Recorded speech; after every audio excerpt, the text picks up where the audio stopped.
Hello, fellow ASP members and friends. I'm Peter Sonsky. Today is Sunday, February 26th, and I wanted to give you a little update on how things have developed since Monday when I announced my candidacy for the American Solidarity Party nomination for President of the United States.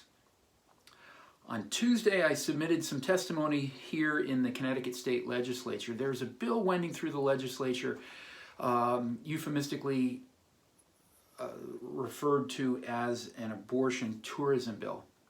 So I submitted written testimony in opposition to that. On Wednesday, as part of my role as a Board of Education member, I toured with some of my colleagues a neighboring high school.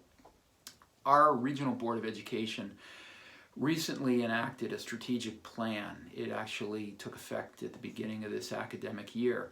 And now we are working on a master plan to assess and refurbish all of our existing facilities and grounds. Thursday, as treasurer of our Board of Education, I also serve as the chairman of its Finance and Facilities Subcommittee. So I chaired a 3-hour session that night. We looked at the master plan structure and calendar.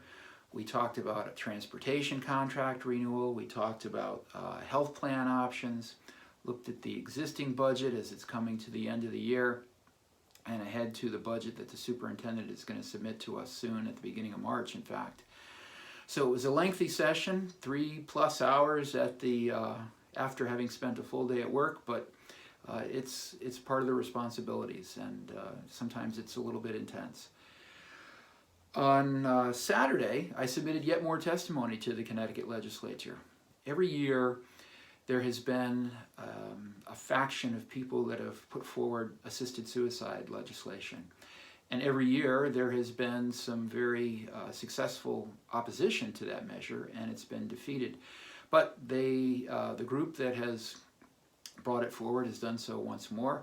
So I submitted some written testimony. There will be a public hearing on that this coming Tuesday, and I was happy to draft some insights and share it with the Public Health Committee that will be hearing that, in hopes that it won't get any farther than committee, but we will see. In between, I've been answering a lot of questions from ASP members about the war in Ukraine, about the derailment in Ohio, the train derailment, about economic matters and other things. So I'm grateful for the interest, and I hope that I can continue to earn your support as I walk forward in this path toward the presidential nomination.